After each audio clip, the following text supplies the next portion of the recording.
You walk into the room and you see them. So you reach out to shake their hands, but they flick down.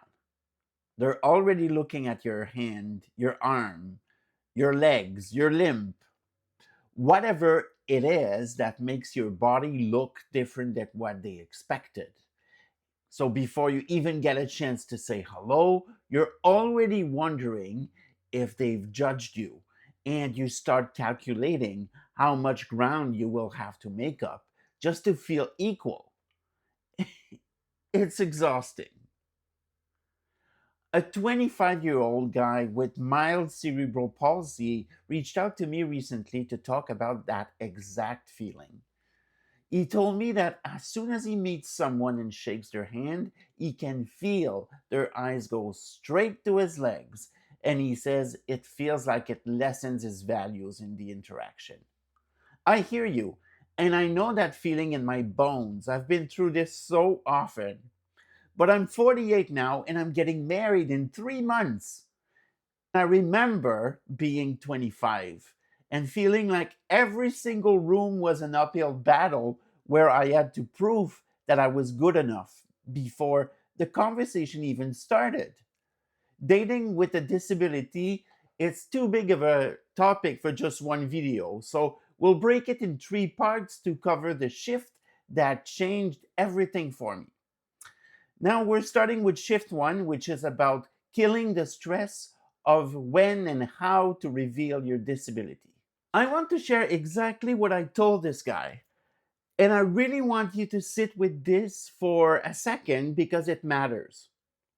Although we're very perceptive, we're not mind readers, but sometimes we think we are. You see someone glance at your hand or notice the way you walk, and you immediately decide that look means that you've been disqualified.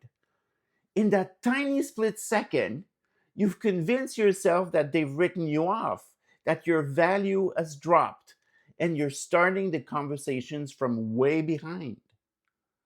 The truth is that a glance is just a glance, and it's totally human to notice something that looks a little different. We all do it.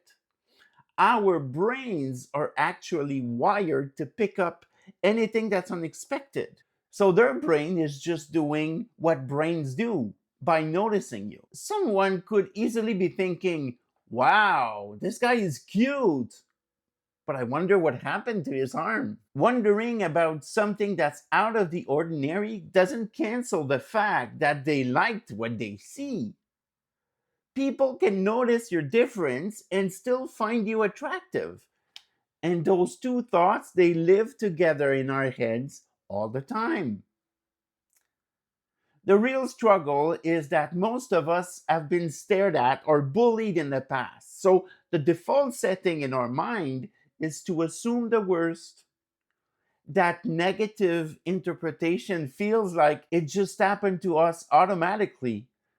But it's actually a protection mechanism that we have learned to keep ourselves safe when we were younger. That habit helped us in the past, but it's now acting like a giant wall that blocks us from actually connecting with people when we don't watch it. This is where things really get practical because the moment you decide that you've been rejected, the whole vibe changes. Your posture gets tight, your voice gets quiet, and you stop looking at the people straight in the eye as you shift from being yourself to being defensive. My friend told me it felt like a strong anxiety as if he's in danger fighting for approval when he meets someone else. If that happens in your mind, then you aren't even on a date anymore at that point because you've switched straight into survival mode. If you deal with spasticity like I do, your nervous system is already hanging out in fight or flight mode most of the time. Our muscles are constantly doing this tense on and off dance which means that mild anxiety is just a basic normal Tuesday for our bodies. And when you throw social pressure on top of that physical stress, of course everything spirals and the date feels like it's over before it even gets moving. But here's the thing that nobody tells you. It wasn't your disability that killed the connection. It might be the wall you built because of that story you told yourself, even though you have no way to know for sure if that story was actually true. You have no idea what they were thinking when they looked at your arm. Yes, it's possible that you get judged, and it happens. But it's also possible you were not. But if you acted like you've been rejected, whether you were showing it or not, people always react to that kind of distance. They can feel the wall that we're putting up, but they have no clue why it's there. So we have to start to reframe. Your disability is not some kind of dark secret that you have to hide until the perfect moment. And it's definitely not a confession that you're forced to make. Your disability is just a neutral fact of your life. Honestly, no different than your height, the town you grew up in, and whether or not you prefer dogs over cats. When you treat your disability like a heavy confession, and you have this build up, this massive moment of disclosure that is building up with anxiety in your mind, then the other person feels all that weight and tension. And they often start to mirror your energy, which makes the both of you incredibly uncomfortable.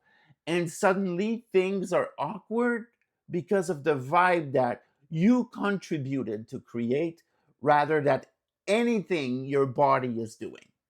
If you treat your situation like it's no big deal, you're basically giving the other person the permission to feel the same way. I'm not saying that we should pretend that the weird moments don't happen, because we all know they do, okay? And people will always ask clumsy questions or stare a second too long. I don't deny that.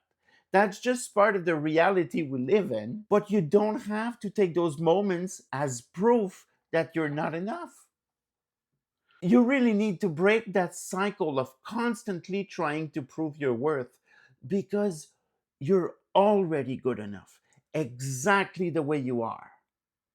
Friend, I promise you that having relaxed confidence is way much more attractive than putting on an anxious performance every single time you meet someone new. But for members over in the reinvention library of our school community, I've recorded a second half for every single video that focuses on the tactical side of things. I'll give you the exact scripts I use to talk about my condition so it never feels like a confession, and I'll show you my framework for staying calm when your nervous system wants to freak out. The link is right down below if you're ready for the full masterclass. If this resonated with you today, please share it with someone else who might need to hear it. Shift 2 is coming up, and it's gonna be how trying to be chosen is actually the thing that keeps us single. If you want the full framework for the next few shifts, come join us in the Reinvention Library on our school community. But first, let's take a look at the tactical execution for Shift 1.